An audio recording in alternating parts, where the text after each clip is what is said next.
જે વિડીયો પ્રસારિત થયા છે એમાં ચોક્કસ હું માનું છું, એને હું વખોડી કાઢું છું. હિન્દુ સંસ્કૃતિ, આપણી પરંપરા અને નવરાત્રિનું મહત્ત્વ.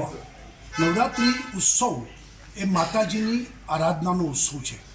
ભલે પ્રાચીન ગરબીઓની આજના સમયમાં અર્વાચીનો થાય, મોટી સંખ્યામાં યુવાનો ત્યાં આગળ આવે ને બધા રાસ લે.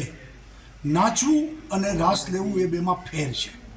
31st જે ઉજવણી થાય છે, નાચવાની ઉજવણી થાય છે.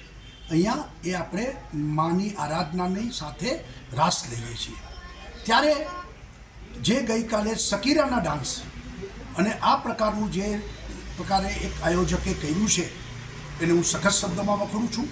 અને નવી પેઢી એના ઉપર ખરાબ અસર પડે અને ભવિષ્યમાં પણ આપણું આ પ્રાચીન સંસ્કૃતિ અને પરંપરાને હિન્દુ સમાજની લાગણી ઘવાય આ પ્રકારનું કોઈ પણ આયોજન ન થવું જોઈએ. સરકારે પણ આ અંગે સમગ્ર ગુજરાતમાં જે કંઈ આ મોટા આયોજનો થતા હોય ત્યાં નજર ધ્યાન આપવું જોઈએ અને ત્યાં મર્યાદામાં આ પ્રકારની નવરાત્રિ મહોત્સવ ઉજવાય એનું ધ્યાન રાખે એ અતિ આવશ્યક છે.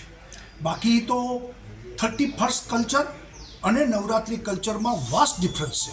અહીંયા એક આરાધનાનું આ આપણું પર્વ છે, અહીંયા મર્યાદાઓ છે, અહીંયા સ્ત્રી દાક્ષિણ્ય છે અને આ નવરાત્રિ મહોત્સવ જ સ્ત્રીઓના સન્માનનો કાર્યક્રમ છે. અને એમાં આ પ્રકારના જે ડાન્સો છે એ કોઈ પણ સંજોગોમાં ચાલે નહીં અને આ પ્રકારે અટકાવવું જોઈએ.